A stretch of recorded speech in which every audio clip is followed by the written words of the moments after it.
Sabarmati online classes में आप सभी का स्वागत है। इस वीडियो में हम क्लास 12 हिंदी के अंतर्गत पंचलाइट कहानी देखेंगे। पंचलाइट जिसके लेखक हैं फणीश्वर नाथू रेणु जी। तो क्योंकि जो कहानियाँ होती हैं इन्हें कहानियों की तरह सुना जाए तो ज़्यादा मज़ा आता है। तो यहाँ पर बात कर लेते हैं पंचलाइट कहानी की। पंचलाइट को पंचलैट भी कहते हैं। फणीश्वर नाथ रेणु जी ने इसे लिखा है। इसमें परिचित सदस्य की बात करें तो इसका जो मुख्य नायक है गोधन है। मीन्स इसमें एक व्यक्ति है, नवयुवक है जिसका नाम गोधन है। इसमें एक गुलरी काकी हैं, गुलरी काकी, उनकी बेटी का नाम इसमें मुनरी बताया गया है। तो यहाँ पर होता क्या है, ये कहानी बिहार की है। कहाँ की है? बिहार की एक छोटे से गांव की है। आंचलिक का मतलब होता है ग्रामीण परिवेश की। तो ये एक आंचलिक कहानी है, मीन्स ग्रामीण परिवेश पर आधारित ये कहानी है। तो बिहार के एक छोटे से गांव की कहानी है जिसमें कुछ सदस्य रहते हैं और ये सदस्य जो है शिक्षित नहीं है। मीन्स ये लोग क्या हैं? अशिक्षित हैं। अब भाई गाँव में होता क्या है, रामनवमी आ जाती है, रामनवमी का मेला आता है तो गाँव में टोलियाँ बनी होती हैं। तो वहाँ पर एक टोली है महतो टोली। टोली का नाम होता है ना कि ये टोली वो टोली, तो उसी प्रकार से वहाँ पर एक टोली है महतो टोली। तो महतो टोली के लोग क्या करते हैं, जब रामनवमी का मेला आता है तो मेले के लिए पैसा इकट्ठा करते हैं और उस पैसे को वो लोग खर्च करते हैं दो चीज़ों में। पहला तो वो लोग ये कहते हैं कि हम एक पंचलाइट खरीदेंगे, मीन्स एक लालटेन खरीद लेंगे। पंचलाइट का मतलब लालटेन, कि एक लालटेन खरीद लेंगे। उसमें जो पैसा बचेगा उससे पूजा पाठ की सामग्री खरीद लेंगे। तो वो लोग रामनवमी के मेले के अवसर पर पेट्रोमैक्स मीन्स लालटेन खरीद लेते हैं। इस कहानी में तब के जमाने का वर्णन किया गया है जब किसी के घर में लालटेन आ जाती थी ना तो वो अपने आप को बहुत ही सम्मानित महसूस करते हैं। तो मीन्स जब ये लोग लालटेन खरीद लेते हैं, महतो टोली के लोग लालटेन खरीद लेते हैं तो ये अपने आप को बहुत ही सम्मानित महसूस करते हैं। मीन्स जिनके घर में लालटेन है उसको मान ज़्यादा मिलता है। फिर क्या होता है, जब पंचलाइट आ जाता है तो मेले के अवसर पर गांव के सभी लोग उसे देखने के लिए आते हैं। उसे देखने के लिए उसमें छोटे बच्चे होते हैं, औरतें होती हैं, पुरुष होते हैं, ये सभी इकट्ठा होते हैं लालटेन को देखने के लिए। वहाँ पर महतो टोली में एक सरदार जी होते हैं। सरदार जी अपनी पत्नी से कहते हैं कि शुभ कार्य करने से पहले पूजा पाठ का प्रबंध कर ले। मीन्स लालटेन को जलाना एक शुभ कार्य है तो इसे करने से पहले पूजा पाठ कर लिया जाए। गांव के सभी लोग पंचलाइट मीन्स लालटेन को जलता हुआ देखने के लिए बहुत ही उत्साहित होते हैं।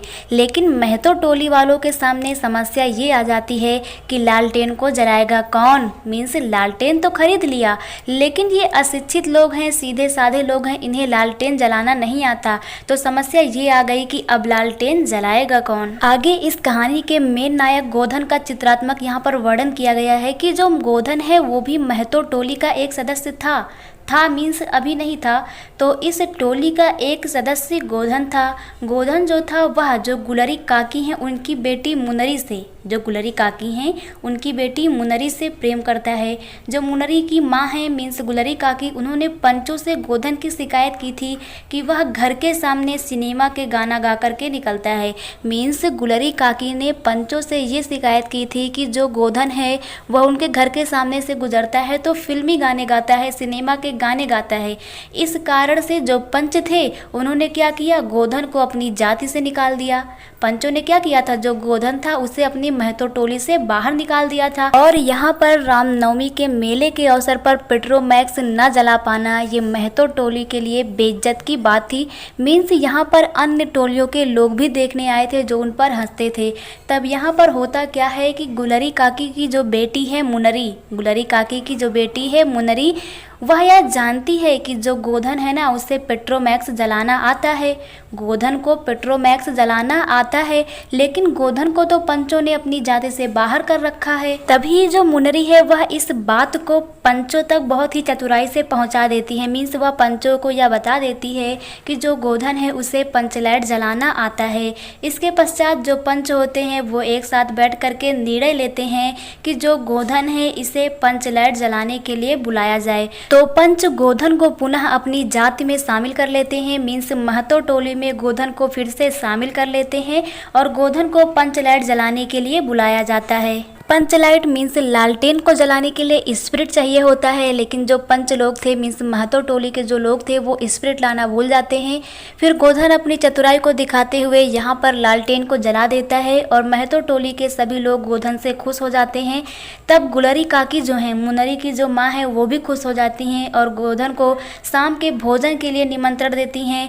पंच भी अति उत्साहित होते हैं। महतो टोली के सभी लोग खुश हो जाते हैं और गोधन को उत्साहित होकर के कहते हैं कि तुम्हारा 7 खून माफ, खूब गाओ सलीमा का गाना। यहाँ पर इस कहानी में ये प्रदर्शित किया जा रहा है कि जो गोधन है वो अपने व्यक्तिगत सम्मान को पीछे रखते हुए अपनी टोली, अपने समाज, अपने जाति के सम्मान को आगे रखता है। सभी खुश होकर के जो पंचलाइट है इसकी रोशनी में भजन कीर्तन करते हैं और रामनवमी का उत्सव मनाते हैं। तो यहीं पर हमारी कहानी पंचलाइट कंप्लीट हो जाती है और यहाँ पर आगे हम लोग निष्कर्ष लिखते हैं कि कहानी का जो कथानक है वो बहुत ही सजीव है। मीन्स इसमें चित्रात्मक वर्णन किया गया है।